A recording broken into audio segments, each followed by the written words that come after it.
तो सही मायने में जो है ना जीएसटी 2.0 का सबसे बड़ा बेनिफिट इस किया सोनेट को मिला है। क्यों? एक तो सब 4 मीटर के अंदर, दूसरा इसके अंदर इंजन जो है वो भी 1200 सीसी का, एंड दूसरा जो है 1 लीटर का टर्बो इंजन। एंड ये है इसका एक्स लाइन वेरिएंट जिसमें कि 70 सीटी टर्बो 1 लीटर इंजन जो है इसमें मिलता है, 118 बीएचपी की पावर, 172 एनएम का टॉर्क। आज इसका एक डिटेल्ड ड्राइव रिव्यू करते हैं और लेट्स सी कैसी है चलने में। बाकी प्राइस के बारे में यदि मैं आपको बताऊं तो लेटेस्ट जो प्राइस है ना वो इसकी लगभग 1,35,000 नीचे आ चुकी है आफ्टर जीएसटी 2.0। पहले जो है 14,90,000 के आसपास एक शोरूम थी, अब 13,65,000 के आसपास है।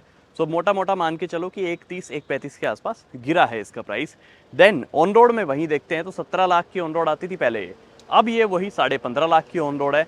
बेस वेरिएंट से यदि आप देखते हो तो वहाँ भी 60-70 हज़ार रुपये मिनिमम आपको डाउन देखने को मिलेंगे, और वहीं ऑन रोड में देखोगे तो 80,000 रुपये के आसपास का बेनिफिट मिलेगा। तो चलिए जी करते हैं ड्राइव को स्टार्ट और देखते हैं किया सोनेट एक्स लाइन टर्बो कैसी है चलने में। चलिए जी करते हैं ड्राइव स्टार्ट। सबसे पहले गाड़ी को स्टार्ट कर लेता हूं मैं। ओके, इंजन की बहुत ज़्यादा नॉइस नहीं आती क्योंकि ये एक पेट्रोल इंजन है 1 लीटर का और काफ़ी रिफाइन इंजन भी है, दैट्स वाई ज़्यादा आवाज़ फील नहीं होती अंदर, सिर्फ एक हल्की सी वाइब्रेशन आती है जिससे कि पता चलता है आपको कि हाँ इंजन स्टार्ट हुआ है। अब सबसे पहले तो पीछे से इसकी आवाज़ आ रही है, क्या है? एयर फिल्टर इस गाड़ी के अंदर। देन इस गाड़ी के अंदर आपको कंप्लीट ब्लैक इंटीरियर्स मिलते हैं, ऊपर ये छोटी सी सनरूफ भी मिल जाती है और रूफ भी जो है कंप्लीट लाइक ब्लैक में आपको देखने मिलेगी। सो ओवरऑल इंटीरियर्स की जो फील है वो काफ़ी बढ़िया है और काफ़ी स्पोर्टी भी फील कराती है क्योंकि इसके अंदर पेडल शिफ्टर्स भी ऐड हो चुके हैं। तो अगेन इनसे भी जब अपन ड्राइव करेंगे तो मैं आपको बताऊंगा कि कैसी ड्राइव लाइक जो है मिलती है अपने को। सबसे पहले डाल लेता हूँ गाड़ी को मैं ड्राइव मोड में, ठीक है, और रिवर्स भी दिखा देता हूँ कैमरा वगैरह। 360 कैमरा है, सो क्वालिटी आप देखो यहाँ पे बढ़िया है क्वालिटी, कोई दिक्कत नहीं है। देन ड्राइव में डाल लेता हूँ और अभी ड्राइव करते करते अपन बाकी सब चीज़ों के बारे में बात करेंगे। तो फीचर्स की यदि बात करूँ, सबसे पहले जब गाड़ी के अंदर आप बैठते हो तो सबसे पहले फीचर्स अपन देखते हैं कि यार गाड़ी में फीचर्स क्या कुछ है। देखो ये जितने भी बटन्स है, ये क्रूज कंट्रोल, देन एडास, उन सबके कंट्रोल्स हैं। उसके बाद इधर ये मल्टीमीडिया कंट्रोल्स हैं, देन पेडल शिफ्टर्स है, ऑटोमेटिक हेडलैम्प्स है, मैनुअल आप वाइपर्स मिलते हैं। अब 205 mm की इसकी ग्राउंड क्लियरेंस है, तो ये छोटे मोटे गड्ढों में जब गाड़ी जाएगी तो कहीं से कोई डर नहीं है लगने का, क्योंकि ये जो गड्ढे हैं इनको तो एक 160 mm वाली गाड़ी भी क्रॉस कर जाती है। ओके, तो ये जो 205 mm की ग्राउंड क्लियरेंस है ना, ये काफ़ी है इस गाड़ी के लिए। आगे अपन टेस्ट भी करेंगे, एक छोटा सा पैच आएगा उसके अंदर कि गाड़ी कितनी जो है लाइक ऑफ रोडिंग में कैपेबल है। वैसे तो ऑफ रोडिंग वगैरह के लिए गाड़ियाँ नहीं होती, ये सिटी ड्राइव, हाईवे ड्राइव में आप लोग यूज़ करो, उन सब के लिए बनी है। ओके, अब व्यूइंग एंगल की बात करता हूँ। देखो फ्रंट में बोनेट थोड़ा बहुत आपको दिखेगा, बहुत ज़्यादा ऐसा विजिबल नहीं रहता। हाँ, आप सीट हाइट ऊपर कर लो तो आई थिंक विजिबल है, और हाँ सीट हाइट तो आपको मैनुअली करनी पड़ेगी, बाकी आगे पीछे बैकरेस्ट वगैरह ये सब एडजस्ट आप इलेक्ट्रिक कर सकते हो इलेक्ट्रॉनिकली। उसके बाद एसी की जो परफॉर्मेंस है वो काफ़ी बढ़िया है क्योंकि अभी भी गर्मी काफ़ी ज़्यादा हो रही है, दिवाली आने को है और अब की बार गर्मी ही खत्म नहीं हो रही है। एसी चल रहा है यार, और टेम्परेचर देखो यहाँ पे 24 सेलेक्ट कर रखा है मैंने, तो कूलिंग वगैरह बढ़िया करेगी गाड़ी, कोई दिक्कत नहीं आएगी। बाकी इधर से बढ़िया व्यू है, उधर से भी बढ़िया व्यू है, IRVM बढ़ा दे रखा है तो इसके अंदर भी व्यू बढ़िया ही मिलेगा, कोई दिक्कत नहीं आती। उसके बाद गाड़ी में एक डिजिटल क्लस्टर है, देन यहाँ पे बड़ी सी डिस्प्ले आपको मिल जाएगी। इस डिस्प्ले के अंदर भी आपको बहुत सारी डिटेल्स मिलती है। वो क्या, सबसे पहले तो वायर्ड कारप्ले आपको नहीं मिलेगा, सो उसको मैं एक फीचर में काउंट नहीं करूंगा, बट यस वो कहीं ना कहीं बढ़िया है आपके फ़ोन की बैटरी हेल्थ के लिए। वो कैसे, जब आप वायरलेस फ़ोन को कनेक्ट करते हो कारप्ले या फिर जो एंड्रॉइड ऑटो से, तो वहाँ पे क्या होता है कि जो फ़ोन है ना वो वायरलेस डाटा ट्रांसफ़र करता है, तो वहाँ पे लैग भी फील होगा, थोड़ा डिले भी फील होगा। देन तीसरी क्या है कि आपकी जो फ़ोन की बैटरी है वो ओवर हीट होती है, एंड देन जो बैटरी है वो फूलने का डर होता है। तो रीज़न ये नहीं है कि इसको लाइक कारप्ले को वायरलेस नहीं रखना, ये रीजन नहीं है। रीजन ये है कि इनको अभी तक लाइसेंस ही नहीं मिला है इसका डिस्प्ले का, दैट्स वाई। तो ना तो हुंडई की गाड़ियों में आपको मिलेगा और ना ही किया की गाड़ियों में, बट इसका बेनिफिट मेरे को जो लगता है वो मैंने आपको बताया। ओके जी, सिटी में जब चलाते हैं तो गाड़ी काफ़ी स्मूथ, क्योंकि एक तो इसका 7 DCT काफ़ी स्मूथ गियर शिफ्टिंग करता है। अब ये सामने जो खराब पैच आप देख रहे हो ना, इसकी मैं बात कर रहा था कि इसके अंदर अपन गाड़ी को उतारेंगे और देखते हैं कि कितना बढ़िया परफॉर्म कर पाती है। अब देखो पैच उतना भी ईजी नहीं है जितना आपको लग रहा होगा, हालांकि अब तो इन्होंने मिट्टी वगैरह डाल के कर दिया, बट यस ये देखो कीचड़ में यदि मैं डालूँ साइड में, सो लेट्स सी कैसी ग्रिप रहती है टायर्स की। चौड़े टायर है ना तो आराम से गाड़ी निकल जाती है, कोई दिक्कत नहीं आती, ठीक है। तो खराब रोड पे भी ये गाड़ी चल सकती है, बट बहुत ज़्यादा खराब रोड में मत डालना जहाँ पे चारों ही पहिए लाइक कीचड़ में चले जाए, तो ऐसी जगह मत डालना क्योंकि फिर डर होता है इन सब गाड़ियों में लगने का, लाइक फंसने का वहाँ पे, तो वहाँ पे बस थोड़ा सा डर रहेगा। बाकी ये देखो कीचड़ टायर में लगा तो उसकी जो आवाज है ना वो अंदर आ रही है, क्योंकि वो मड फ्लैप पे मिट्टी लग रही है उस। तो अभी सामने जो ना हाईवे आ गया है, और अब हाईवे पे अपन चला के देखते हैं कि ये गाड़ी जो है हाईवे के हिसाब से कैसे बनाई है। ओके जी, सबसे पहले जो टॉर्क है ना गाड़ी में 172 Nm का, वो इंस्टेंट आपको फील होता है और इंस्टेंट मिलता भी है वो। तो जो टॉर्क है वो कहीं ना कहीं आपको एक बेटर पिकअप देने में हेल्प करेगा। उसके बाद जो पावर है वो हालांकि देखने में उतनी ज्यादा आपको नहीं लगेगी, बट वो 1 लीटर इंजन के हिसाब से बहुत सही है। अब एडास के फीचर्स हैं तो देखो वार्निंग आपको मिलती रहेगी, लेन चेंज करोगे तो वार्निंग आपको मिलेगी, आगे कोई व्हीकल होगा तो वहां पे कोलिजन वार्निंग आपको मिलती है, क्योंकि एडास लेवल 1 इसके अंदर आपको मिलता है। और लेन कीप असिस्ट भी आपको यहाँ पे मिलता है। देखो लेन कीप असिस्ट पे मैंने डाल दी, सामने देखो एनिमेशन क्या जबरदस्त आ रहा है कि लेन को फॉलो करते जा रही है। ठीक है, तो कुछ इस तरीके से है। बाकी ये देखो स्टीयरिंग को अपने आप मूव कराती है गाड़ी। तो लेन कीप असिस्ट का भी आप लोग हाईवे वगैरह पे यूज कर सकते हो, तो ये भी काफी बढ़िया यूजफुल फीचर है। इसको कर देता हूं मैं डीएक्टिवेट। देन यहाँ पे क्रूज कंट्रोल है, और क्रूज कंट्रोल में आप लोगों को ओके एक स्पीड सेट कर दो। Then let's see adaptive cruise control है कि नहीं है। ओके, अब मैंने एक स्पीड सेट कर दी है। अब मैं देखता हूँ उस गाड़ी के पीछे ले जाके। ओह, अभी ये गई 75, बट नहीं एडेप्टिव क्रूज कंट्रोल नहीं है, बट वार्निंग आपको मिल जाएगी। ओके, ब्रेकर से मैंने गाड़ी को थोड़ा जंप कराया, क्योंकि मैं चेक कर रहा था कि एडेप्टिव क्रूज कंट्रोल है या नहीं है। सो वो यहाँ पे आपको नहीं मिलेगा। तो ये जो एडास वाले फीचर्स है ना, ये सिटी में कम, ये हाईवे पे ज्यादा यूजफुल मेरे को लगते हैं। क्यों? क्योंकि एक जो लेन कीप असिस्ट है वो बढ़िया है। देन हाईवे पे कई बार होता है कि अपन क्रूज करके गाड़ी को छोड़ देते हैं, और वहीं पे यदि आगे एकदम से कोई गाड़ी आती है तो कई बार अपन या तो फोन चला रहे होते हैं या कुछ और कर रहे होते हैं, बातों में लगे होते हैं, तो ये जो वार्निंग देती है ना उससे पता चल जाता है कि हाँ सामने कुछ है। सो कहीं ना कहीं ये सब चीजें हाईवे के लिए ज्यादा प्रैक्टिकल है फिलहाल। तो सिटी में तो उतनी ज्यादा नहीं है, क्योंकि सिटी में गाड़ी अपने आप को बचाने के चक्कर में पीछे कोई और गाड़ी में ना मार दे, तो उस चीजों को डर होता है। दैट्स वाई वो सब सेटिंग सिटी में ऑफ रखना मेरे को ज्यादा सही लगता है। हाँ, हाईवे पे वो बढ़िया है। उसके बाद इस गाड़ी के अंदर आपको फ्रंट में दोनों वेंटिलेटेड सीट्स मिलती है। ड्राइव मोड्स की बात करूं तो यहाँ पे 3 ड्राइव मोड्स हैं, जैसे कि स्पोर्ट्स, इको एंड ये नॉर्मल। सो नॉर्मल में मैं ड्राइव कर रहा था, और थीम भी चेंज हो जाता है जैसे जैसे आप ये ड्राइविंग मोड चेंज करते हो ना, वैसे वैसे।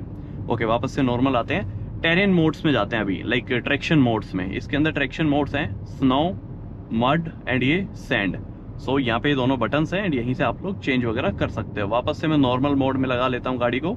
सो ये सब चीजें हैं जिससे कि आप लोग यूज कर सकते हो। एंड सामने आपने अभी पुलिस वाले देखे थे, वो वीडियो बना रहे थे लिटरली यार। मतलब ये क्या करते हैं, पीछे से वीडियो बना रहा होता है इनका बंदा, और यहाँ वीडियो भेज देते हैं, और ये फिर नंबर मैच करके गाड़ी मैच करके रुकवाते हैं यहाँ। अभी लंबा स्ट्रिप्स पे निकालते हैं। हल्की सी वाइब्रेशन आती है गाड़ी में। सस्पेंशन जो है ये देखो, सोनेट के ना हमेशा से ही ठीक ठीक रहे हैं, मतलब बहुत ज्यादा सॉफ्ट नहीं बोलूंगा, बहुत ज्यादा हार्ड नहीं। बाकी इसके आरपीएम वगैरह चेक कर लेते हैं कि गाड़ी के जो आरपीएम है वो कैसे हैं।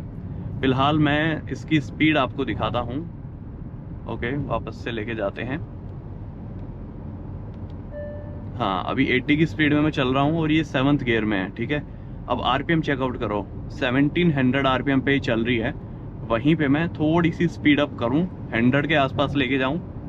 सो 100 पे देखते हैं ये गाड़ी क्या आरपीएम रखती है। 2000 आरपीएम पे तो ये 90 के आसपास चलती है, और वहीं पे 100 पे लगभग 2100-2200 आरपीएम के आसपास रहती है ये, जब ये 100 पे चलती है तब। बट एक चीज बताऊं, जो एक गियर बॉक्स है ना, ये बहुत रिफाइन गियर बॉक्स है यार, मतलब आपको मजा आएगा चला के ना।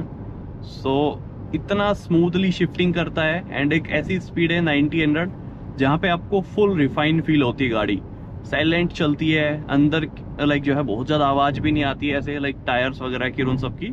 तो ओवरऑल बढ़िया है। इस प्राइस पॉइंट के हिसाब से जो ना ये गाड़ी काफी सही लाइक जो है राइड क्वालिटी आपको देती है, तो उसमें कोई भी डाउट नहीं है। बाकी टॉर्क वगैरह जो है इसमें ज्यादा है, तो ये कि आप हाईवे पे भी चल रहे हो, ओवरटेकिंग भी कर रहे हो, तो कोई दिक्कत आपको नहीं आने वाली। एंड हाई स्पीड पे भी यदि आप क्रूज करना चाहते हो, सपोज 120 पे आपको लाइक क्रूज करनी है गाड़ी, तो वो भी आप कर सकते हो, क्योंकि ये जो गाड़ी है ना आरपीएम डाउन ही रखती है। सो 2200 आरपीएम पे 100, देन अराउंड 120 पे आप चलोगे तो 2500 आरपीएम के आसपास चलेगी। अभी हर गाड़ी की तरह जो ना इस गाड़ी का भी अपन स्टेबिलिटी टेस्ट करते हैं, कितनी स्टेबल है ये कर्व रोड पे यदि आप हाई स्पीड पे निकलते हो तो। ओके, 60 की स्पीड पे हूं अभी मैं। अब ये देख लो 60, 65, और इस गाड़ी के हिसाब से बहुत कम बॉडी रोल है और स्टेबल भी है। टायर्स ग्रिप अच्छी रखते हैं, बट ये जो लंबा स्ट्रिप्स है ना, ये कहीं ना कहीं आपके व्हीकल को इधर से उधर कर देती हैं। ये देखो 70 की स्पीड पे भी बढ़िया स्टेबिलिटी आपको मिलेगी। अब डालते हैं स्पोर्ट्स मोड और लेट्स सी कैसी परफॉर्मेंस है इसकी, क्योंकि ये जो रोड है थोड़ा खाली रहता है, इसी पे मैं आपको परफॉर्मेंस दिखा सकता हूँ। और हाई स्पीड पे 120 पे क्या एग्जैक्टली आरपीएम रहते हैं वो भी मैं आपको दिखा पाऊंगा। सो 110, हॉर्न देख लो, हॉर्न भी अच्छा है। और ये देखो 140, 150। सो बढ़िया जो है इसकी स्टेबिलिटी है। हाई स्पीड पे जम के चलती है गाड़ी। कुछ लोग बोलते हैं कि लाइक वाइब्रेट करने लगती है या फिर उतनी ज्यादा स्टेबल नहीं रहती। तो ये जो वेरिएंट है ना एक्स लाइन जो मैं चला रहा हूँ, हो सकता है या तो इस गाड़ी में वो चीज हो, बट इतना सा भी आपको जो है ना लूज फील नहीं कराएगी है। चाहे आप हाई स्पीड पे हो, चाहे आप कर्व रोड पे हो, हर जगह जो है स्टेबिलिटी आपको बढ़िया मिलेगी। तो ओवरऑल जो है ना गाड़ी में कोई दिक्कत आएगी नहीं यार, परफॉर्मेंस से रिलेटेड भी या फिर जो है कंफर्ट से रिलेटेड भी। अब सुनो दिक्कत कहाँ आएगी, दिखाऊं दिक्कत आपको कहाँ आएगी। रुको, वेट करो। ओके चलो, ये देखो 10 की माइलेज। अब ये जो गाड़ी है ना, यदि आप इसको बहुत ही ज्यादा प्यार से चलाओगे तो ये जो गाड़ी है आपको ओके पहले इसको डीएक्टिवेट कर लेता हूं मैं। हाँ, बहुत ही ज्यादा प्यार से चला रहे हो तो ये गाड़ी आपको आराम से 14-15 की माइलेज हाईवे पे दे देगी जब आप 80 की स्पीड में क्रूज कर रहे हो। वहीं पे यदि आपने थोड़ा भी दिल खोल के इस गाड़ी को चला लिया तो ये 10-12 की एवरेज पे आ जाएगी। और वहीं पे यदि आप सिटी में चला रहे हो तो ये गाड़ी अगेन 9 से 10 की ही माइलेज देगी। तो सिर्फ और सिर्फ यही एक ड्रॉबैक है कि ये जो इंजन है माइलेज नहीं देगा। आप कितनी ही ट्राई कर लेना, ये 13-14 के आसपास ही जो है माइलेज आपको निकाल के देता है नॉर्मल में। यदि आप सिटी में चल रहे हो, हाईवे पे मिक्स यदि चल रहे हो और आप बहुत ही प्यार से चला रहे हो तो, और वहीं पे छोड़ दो कि नहीं भाई मेरे को प्यार से नहीं चलानी, गाड़ी ली है मैंने, पैसा लगाया है तो मैं बढ़िया से चलाऊंगा, तो फिर सिंगल डिजिट मान के चलो कि 9-10 की ही जो है ये एवरेज या फिर माइलेज आपको देगी। तो बस एक यही कमी है इस इंजन की, वरना कोई कमी नहीं है। आप इस कमी को जो है आप पूरी कैसे करोगे मैं बताता हूं। एक तो जब आप हाईवे पे चलोगे, ठीक है, फुल बढ़िया परफॉर्मेंस आपको मिल रही है गाड़ी की। अब देखो डाउन शिफ्टिंग मारो, फर्स्ट गियर ये सेकंड गियर, ये थर्ड गियर, ये फोर्थ गियर। तो ये जो पैडल शिफ्टर्स और ये जो इंजन की परफॉर्मेंस है ना, ये जब आप फील करोगे तो शायद ये जो पैसे हैं आपके ये वसूल हो जाएं और ये जो एक ड्रॉबैक है इसको आप भूल जाओगे। बाकी ऐसी कोई दिक्कत नहीं है इस गाड़ी में जो आपको लाइक डिसअपॉइंट करे। सिर्फ माइलेज का ही एक है, यदि आप माइलेज आपके लिए ओके है देन ये गाड़ी आपके लिए बहुत ही शानदार है। मेनली अब ये गाड़ी किन लोगों के लिए बनी है वो बताता हूँ। डालते हैं वापस से नॉर्मल मोड, ओके, और यहाँ से भी आप मैनुअल और ऑटोमेटिक शिफ्ट कर सकते हो। तो ये जो गाड़ी है ना, ये उन लोगों के लिए बनाई है किया ने जिन लोगों के पास ऑलरेडी घर में एक बड़ी गाड़ी है, प्रीमियम गाड़ी है उनके पास ऑलरेडी। सपोज उनके पास एक कार्निवल है घर पे, या उनके पास एक बढ़िया किया की या फिर किसी दूसरी कंपनी की 50-60 लाख रुपए वाली गाड़ी खड़ी है। अब उनको चाहिए सिटी में चलाने के लिए गाड़ी, क्योंकि वो इतनी महंगी गाड़ी है, बड़ी गाड़ी को सिटी में या डेली यूज के लिए नहीं निकाल सकते। लेकिन अब उनको जो गाड़ी चाहिए वो चाहिए प्रीमियम की गाड़ी, ऐसी हो कि प्रीमियम लगे, ऐसी सस्ती ना लगे ज्यादा।